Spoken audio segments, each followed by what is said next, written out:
పడతారు. సో రామ్మోహన్ రావు గారు, ఇప్పుడు ఆర్ఎస్ఎస్ గత 100 ఏళ్లలో ఏం చేసింది, ఎలాంటి యూనిక్ చేంజెస్ వచ్చాయి భారతదేశంలో ఆర్ఎస్ఎస్ ప్రభావం వల్ల అనేది భాస్కర్ గారు చెప్పారు. అయితే నిజంగా ఆర్ఎస్ఎస్ లేకుంటే రామ మందిర ఉద్యమం సాధ్యం అయ్యేది కాదంటారా? అలాగే దేశంలో ఈ సాంస్కృతిక పునరుజ్జీవనం అనేది కూడా ఆర్ఎస్ఎస్ లేకపోతే సాధ్యమయ్యేది కాదంటారా? రోజా గారు, మీకు అట్లా భాస్కర్ గారికి, మురళీమోహన్ గారికి అందరికి నమస్కారం. రాజనీతి ప్రేక్షకులకు కూడా ఆర్ఎస్ఎస్ ను చూసే దృక్పథాన్ని బట్టి ఉంటుందన్న నా ఉద్దేశం. ఏంటంటే సమర్థించే వాళ్ళు ఒకవైపు, పూర్తిగా దాన్ని వ్యతిరేకించే వాళ్ళు ఒకవైపు ఉన్న సందర్భంలో దేశంలో నాలాంటి వాళ్ళు కొంచెం నాలాంటి వాళ్ళ రోదన అరణ్య రోదన అంటున్నారు. ఎందుకంటే పూర్తిగా సమర్థించే వాళ్ళు దీన్ని ఒక రకంగా ఫోకస్ చేస్తున్నారు, పూర్తిగా విమర్శించేలా మరొక రకంగా చూపెడుతున్నారు. ఈ రెండు తప్పే అంటున్నారు. అంటే ఏదైనా సరే మంచి చెడు రెండే ఉంటాయి అన్నింటిలో. ఇంతకుముందు భాస్కర్ గారు చెప్పిన దానికి పూర్తిగా వివరిస్తున్నాడు. ఎందుకంటే మనకు కుబ్బ ఒకటి మక్కలో మాడిపోయిన సంస్థలు ఎన్నో ఉన్నాయి. 100 ఏళ్లలో చాలా పార్టీలు చీలిపోయినాయి. 140 ఏళ్ల చరిత్ర గల కాంగ్రెస్ పార్టీ నుంచి మొదలుకొని అంతకంటే ముందు 25 కంటే ముందు 1924 ఏర్పడిన కమ్యూనిస్ట్ పార్టీ ఆఫ్ ఇండియా నుంచి మొదలుకొని అనేక పార్టీలు, తర్వాత వచ్చిన జనతా పార్టీతో పాటు చాలా పార్టీలు, ప్రాంతీయ పార్టీలు, జాతీయ పార్టీలు చీలిపోయి చీలికలు పేలికనేవి. స్వచ్ఛంద సంస్థలు కూడా ఇంత 100 ఏళ్ళు నిలిచిన చరిత్ర ఎవరికీ లేదు. దాన్ని అభినందిస్తున్నాను. ముఖ్యంగా నిన్న జరిగినా కూడా యాక్చువల్ గా 1925 లో సెప్టెంబర్ 27 నాడు వచ్చింది ఈ విజయదశమి. విజయదశమి రోజు లెక్క పెట్టుకుంటే డేట్లు కలవదు. డేట్లు ప్రతి సంవత్సరం అధిక మాసం వచ్చినప్పుడల్లా వెనక ముందుకు పోతుంటాయి. కనుక ఆనాడు 100 ఏళ్ల క్రితం డేట్ చూస్తే మనకు సెప్టెంబర్ 27 ఆదివారం వచ్చింది. ఆ రోజు విజయదశమి రోజు ఈ ప్రారంభించారు. మనకు తెలుగువారి మూలాలున్న హెడ్డేవారు పూర్వీకులు ఇక్కడి నుంచి వెళ్తే నాగపూర్లో ఒక 30 మందితో మొదలైన ఆ సంస్థ దినదిన ప్రవర్తమానమై ఇవాళ ప్రచారంకు ఎక్కువ నోచుకోలేదంటున్నాను. ఇప్పటికి కూడా నా ఆవేదన ఏంటంటే వాళ్ళు చేస్తున్న మంచి పనులు బాగా ఫోకస్ చేయలేదు. ఏదైనా 1-2 తప్పులు జరిగితే దాని మాత్రం మొత్తం చాలా పెద్ద ఎత్తున అందరూ విషయం చూపించాడు. ఈ రెండు తప్పే అంటున్నాడు. వాళ్ళ వాళ్ళు చూపించుకోకపోవడం కూడా తప్పే. ఈ మధ్యన సోషల్ మీడియా వచ్చినాక చాలా ప్రచారం జరుగుతుంది. అసలు ఆర్ఎస్ఎస్ అంటే ఏమిటి ప్రజలు తెలుసుకుని ప్రయత్నం చేస్తున్నారు. ఈ 100 సంవత్సరాల ఏదైతే మన విజయవంతమైన 100 సంవత్సరాలు ఉన్నదో పోయిన సంవత్సరం నుంచి మొదలైంది. 99 సంవత్సరాల నుండి 100లో ప్రవేశించి ఇప్పటిదాకా జరుగుతున్న ఉత్సవాలు చూస్తే అందరూ కూడా, అంటే ఆర్ఎస్ఎస్ విమర్శకులు కూడా, రాష్ట్రీయ సేవక సంఘ విమర్శకులు కూడా లోపాయకారికి ఒప్పుకుంటారు. ఏమనంటే వాళ్ళ సేవ, వాళ్ళ కఠినంగా నిబంధనలు, అట్లాగే క్రమశిక్షణ, వీటికి అందరూ ఒప్పుకుంటారు. వ్యతిరేకులు కూడా ఒప్పుకుంటారు. అంటే వ్యతిరేకుల చేతి కూడా కొంత అభినందన పొందే మార్గ హెడ్డేవార్ పూర్వీకులు మొదలుపెట్టిన 1925 నుంచి 100 ఏళ్ల ప్రస్థానం చూసుకుంటే అనేక ఉత్థాన పత్రాలు ఎదురు చూసింది. ముఖ్యంగా ముగ్గురు మహానుభావులు, గోల్వర్కర్ కానీ, మనకు దేవరాస్ కానీ, ఆ తర్వాత సుదర్శన్ గారు కానీ, తర్వాత మనకు రజుభయ్య, అంటే మిగతా వాళ్ళందరూ మహారాష్ట్ర, మన హైదరాబాద్ మహారాష్ట్ర, కర్ణాటక మహారాష్ట్ర నుంచి వచ్చిన వాళ్ళైతే రజుభయ్య మన ఉత్తరప్రదేశ్ నుంచి వచ్చిన వాడు. అట్లా చూసుకుని వరుసగా చూసుకుంటే చాలా సార్లు కాల పరీక్ష నిలబడి వ్యతిరేకులు కూడా సమర్థించే 2 సంఘటనలు చెప్తాను నేను ఏదో ఆర్ఎస్ఎస్ గురించి. మొదటి 1962లో భారతదేశం మన చైనాతో యుద్ధం చేసినప్పుడు వాళ్ళ క్రమశిక్షణ, సైనికులకు ఇచ్చిన మద్దతు, సైనికులతో సమానంగా పోరాడిన, సామాజికంగా రాజకీయంగా అన్ని రకాలుగా పోరాడిన వాళ్ళని చూసి నెహ్రూ గారు ఆనాడే 1963లో 62లో యుద్ధం వస్తే 63లో రిపబ్లిక్ పీరియడ్ లో వాళ్ళని ఆహ్వానించారు. మరి నెహ్రూ భావజాలం ఏంది, ఆర్ఎస్ఎస్ భావజాలం ఏంది, పరస్పర విభిన్న భావజాలం ఉన్న వాళ్ళు కూడా గుర్తించి దాన్ని గౌరవించిన సందర్భం చెప్తాను నేను.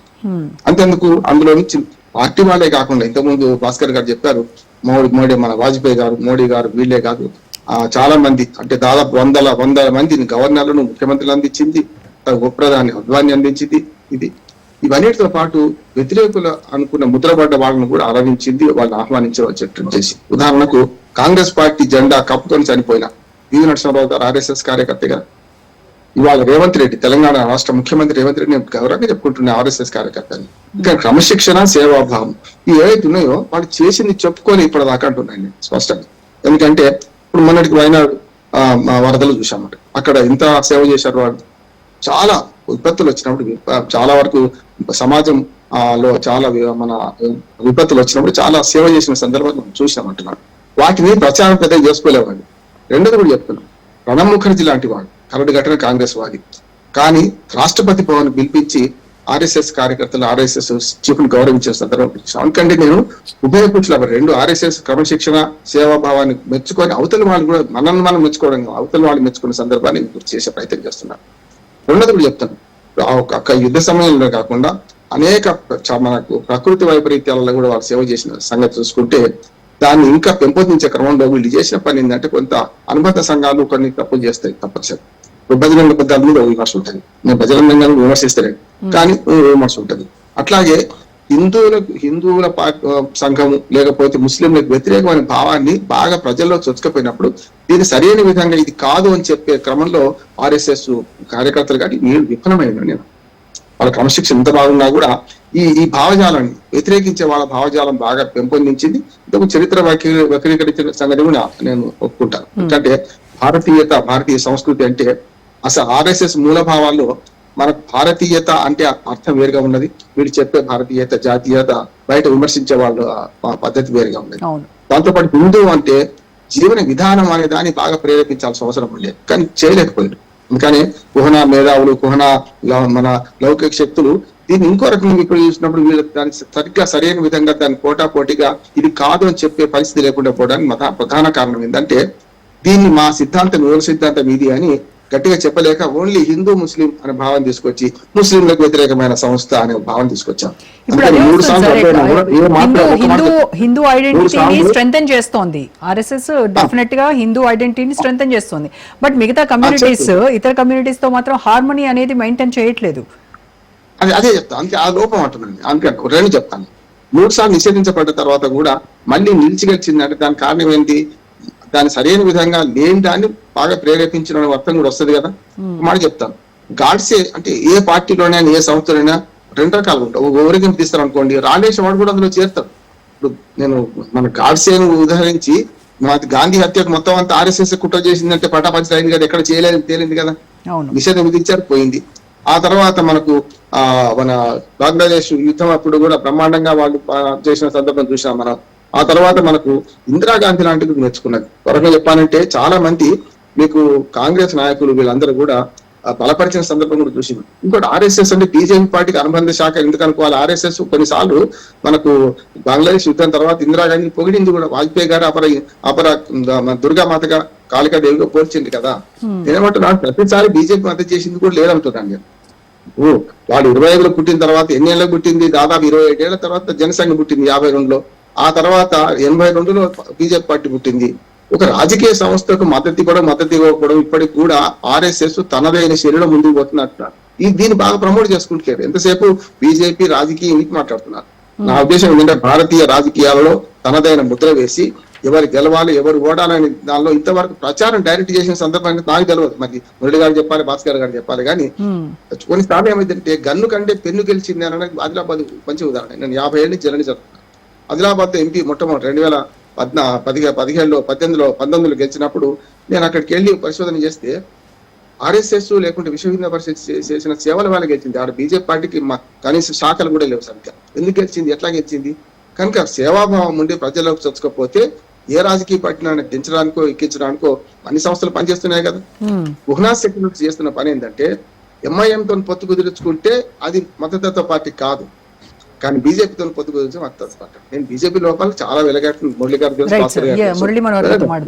అంటే దీన్ని చూపించే పద్ధతిలో ఒకే రకంగా ఎక్స్పోజ్ అయింది. మీరు దాన్ని మానుకోవాలి. దాన్ని కరడుగట్టిన హిందువుల పార్టీగా హిందువుల సంఘంగా చూపించే బదులు మీరు అంటే ఆ సంఘాల గురించి కూడా చాలా మంది తెలియదు. ఇప్పుడు నేను 100 ఏళ్ల ఉత్సవం సందర్భంగా నేను 5-6 టీవీలో మాట్లాడుతున్నా కనుక నాలాంటి వాళ్ళు కూడా తెలుసుకుంటున్నాం కదా. దాన్ని ఫోకస్ చేయడం విఫలమైంది మీరు అంటున్నారు. సేవాభావంలో సేవ చేసే దాన్ని మీరు ప్రచారం చేసుకోలేదు. రెండోది మీ భావజాలను విస్తరించే క్రమంలో 60 లక్షల మంది సభ్యులు ఉన్న పెద్ద సంస్థ కావచ్చు, కానీ ఆర్ఎస్ఎస్ శాఖలో ఏం జరుగుతుందో ఎంతమంది తెలుసు? మీరు కనీసం వీడియోనో బాగా ప్రదర్శించారా? జననీ జన్మభూమిచ్చ స్వర్గాదపి గరీయసి అని రామచంద్రుడు వాక్యాన్ని పాలిస్తూ మనది భారత భూమి అనుకున్నప్పుడు భారతదేశంలో సంస్కృతిని సాంప్రదాయాన్ని గౌరవించే ఒక సంస్థగా గుర్తించబడాలా, లేకుంటే ఒక మతానికి వ్యతిరేకమైన సంస్థగా గుర్తించబడాలా మీరు ఆలోచించుకోవాలని రైట్ సార్. ఒక మాట చెప్తాను. ఇంకొక మాట ఏమంటున్నానంటే ఫోకస్ ఎట్లా అయిందంటే దాన్ని బట్టి ఉంటది కదా. ఇప్పుడు ఒక సినిమా చూసే రివ్యూ రాస్తాం, మొత్తం కలిసి ఇదేంది అని అంటాం. ఆ స్థూలంగా అర్థం చేసుకుంటే హిందువులకు అనుకూలమైన పార్టీ, ముస్లిం వ్యతిరేకమైన పార్టీ అనే భావన తీసుకొచ్చారు, సంస్థ అనే భావన తీసుకొచ్చారు. దాన్ని తుడిపేసే చర్య ఇప్పటి నుంచి మొదలు పెట్టాలి, ఇప్పటికైనా చేయాలని విన్నపం. ఆర్ఎస్ఎస్ ఒక మంచి సంస్థ, ఆ సంస్థకు ఉన్న గౌరవాభిమానాలు చాలా మందిలో ఉన్నాయి. ఇవాళ ఓటర్ పోలరైజేషన్ లో వ్యతిరేకులు కూడా అనుకూలమైన పరిస్థితి తీసుకొచ్చే క్రమం ఇప్పుడు మంచిది. ఇంతకుముందు భాస్కర్ గారు చెప్పారు కదా, ఇవాళ 11 ఏళ్ల ప్రధానమంత్రి కాదు, ఇంతకుముందు బేస్ ఉన్నది, పునాది లేకుండా ఇప్పటిదాకా రాలే. విజయవాడ నుంచి ఇప్పటిదాకా ఎంతమంది ప్రధానులు మాట్లాడినా ఎంతమంది మాట్లాడినా కూడా ఆ పునాది నుంచి వచ్చిన తారాన్ని మనం అర్థం చేసుకుంటే ఆర్ఎస్ఎస్ కు 100 సంవత్సరాలు పూర్తయిన సందర్భంగా మనందరం భారతీయులందరం గర్వంగా అభినందన తెలియజేయాలి. దానిలో లోపాలు ఉంటే ఖచ్చితంగా విమర్శించాలి.